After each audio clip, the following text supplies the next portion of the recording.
I'm going to begin with a couple of poems about an old Cambridge friend, John, who was one of a set of friends I knew at King's. And he killed himself about 10 years after Cambridge in 1979. And when Jean Gooder asked for a contribution to the archive, I thought I would send two poems that were about John, although neither of them really appear to be. This is what she says to herself in 1920. In the Fens, 1920. The two of us, then, as if the two of them.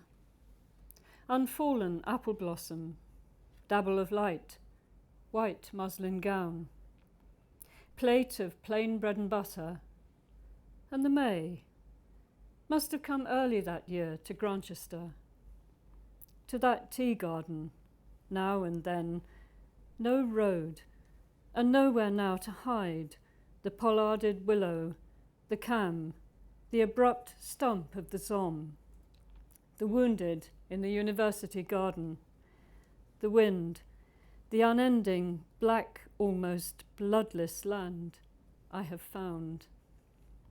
The road to Alston. From here, 7 miles and a quarter. By river, by grid, by the opened side of the fell, by ash, by alder, by the road upheld to the house with the peel tower, where the world, light, rides upward, ridden the dale. Iron inheres as innocence, absence, old as the heart, beholden, where neither car nor horse-drawn vehicle. In extremis, it seems it's us you cry out for. Even if you've not visited for years, even if our last words were curses, even if we are dead.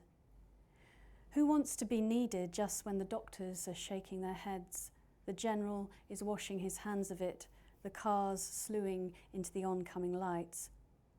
Yet each time one of you reaches that brink, it's our name on your lips, dragging us from our sleep as you used to, with earaches, bad dreams.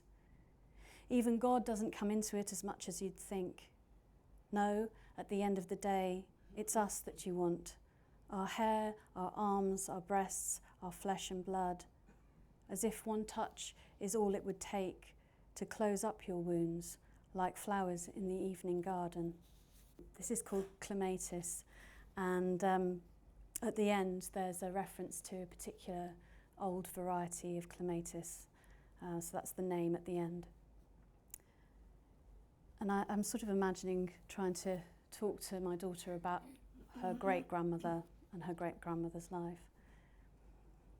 You won't believe in the past, the rarity of something as simple as an egg. The Christmas stocking that sounds like a spell, an orange, a penny, a lump of coal. No cars, no touch screens, no Hello Kitty.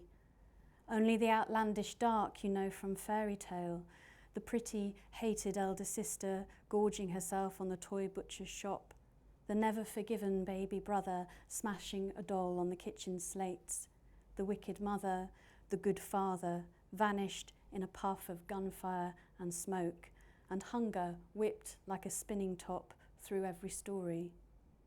By the time it comes down to you, it will seem like the life of a minor saint, the girl martyring herself in the backyard dust, turning pebbles and stones into fish. But it's what makes history nevertheless, not the great red carpet unrolling itself from the looms she left school early to work, but these old varieties of loss, the glimmer of Nellie Moser at dusk, scrambling over the wall like a daughter. Facing the writing. You would go beyond yourself, and in this the angels are never far away, though our desire is always hammering at the gates.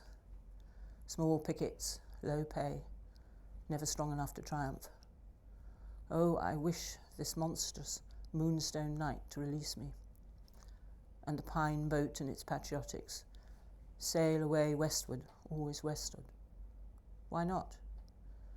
And touching that mystery where tears start from, I hear, listening, do you believe all change begins in the body? Pack up your cowboy hat, my poor digestion. Tomorrow is our dreams' day. Rang true with lace and terror discarded yesterday. Makes a bleak lying in beneath the not-come dawn. That's dark still and dark, troubling the pilgrim's tune. My method would be to restore you, night dismissed, inscribe you with my hands, unfold you, haunt an impossible singing line, whisper imposter spells. Beneath the dizzying drop of morning, I catch my breath. The evening star is rising above the sea, and Jani says, it is the goddess of love, radiant and ruthless, smiling down from her chariot, pulled by purring white cats. These sleek beasts see men as their quarry, heavenly creatures with girlish eyes bringing in their wake desire and despair. Those scratches, Jani says, will never heal. Thank you.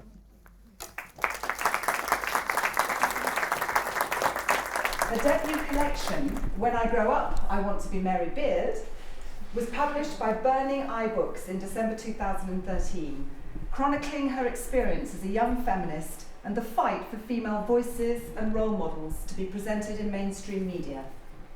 She was featured in the Guardian list of inspiring young feminists in 2014. Megan Beach is one of the powerful voices of young feminism today, examining the status quo and finding it wanting. So yeah, this was written in response to Mary Beard going on Question Time and receiving lots of horrible abuse on Twitter for the crimes of being a woman over 50 with an opinion.